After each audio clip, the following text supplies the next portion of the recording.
ಅವ್ರು life guarantee ಕೊಟ್ಟರೆ ನಿಶ್ಚಿತವಾಗಿ ಶಿಕ್ಷಣ ಎಲ್ಲರಿಗೂ ಸಿಗ್ತೈತೆ, ಪ್ಲಸ್ ಅದು ಮಾಡಬೇಕಾದ ಕೆಲಸನೂ ಹೌದು. ಯಾಕಂದರೆ ದೇಶ ನಿಂತಿದ್ದೇನೆ ಶಿಕ್ಷಣದ ಮೇಲೆ. ದೇಶ ಇವತ್ತು ಮುಂದುವರಿಬೇಕಾಗಿದ್ರೆ ಮೊದಲು ಎಲ್ಲರಿಗೂ ಶಿಕ್ಷಣ ಬೇಕಾಗ್ಯದ, ಅದು ಹೈಯರ್ ಎಜುಕೇಷನ್ನು ಜೊತೆಗೆ ಪ್ರೊಫೆಷನಲ್ ಎಜುಕೇಷನ್ಗಳು ಬೇಕಾಗಿದ್ದಾವೆ. ಅಂದಾಗ ಮಾತ್ರ ಈ ದೇಶಕ್ಕೆ ಒಂದು ಭವಿಷ್ಯ ದೊಡ್ಡದ, ಇಲ್ಲಾಂದ್ರೆ ಇಲ್ಲ. ಮತ್ತು ಪ್ರೈವೇಟಲ್ಲಿ ಕಲ್ತಂಥವ್ರು ಸಹಜವಾಗಿ ಭಾಳ ಕಡಿಮೆ ಜನ ಇರ್ತಾರೆ. ಇದೇನೋ ನೋಡಪ್ಪ, ಇಡೀ ರಾಜ್ಯದ ಮಟ್ಟಕ್ಕೆ ಏನೋ 7,72,402 ವಿದ್ಯಾರ್ಥಿಗಳು ಭಾಳ ಅಂತಲ್ಲ, ಇನ್ನೂ ಆಗ್ಬೇಕೆಲ್ಲರೂ. ಯಾಕಂದ್ರೆ ನಾವು ಇರೋದು 6-7 ಕೋಟಿ ಜನಸಂಖ್ಯೆ ಇದ್ದೀವಿ, ಅದ್ರಲ್ಲಿ ಎಷ್ಟು ಪರ್ಸೆಂಟೇಜ್ ಆಯ್ತಿದ್ದು.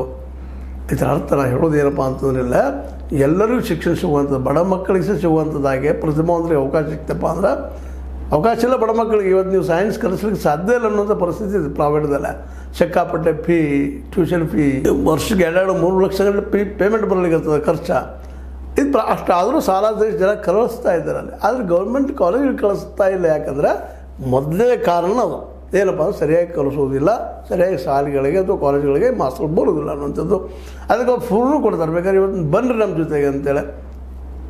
ಹೋದಾಗೇನೋ ಅವ್ರು ಇರ್ತಿರ್ತಾರೆ ಟೀಚರ್ಗಳನ್ರಿ, ಮತ್ತೆ ನೋಡ್ರಿ, ಬಟ್ ರಿಸಲ್ಟ್ ನೋಡಿದಾಗ ಗೊತ್ತಾಗ್ತದೆ. ರಿಸಲ್ಟ್ ಭಾಳ ಕಡಿಮೆ ಅದ.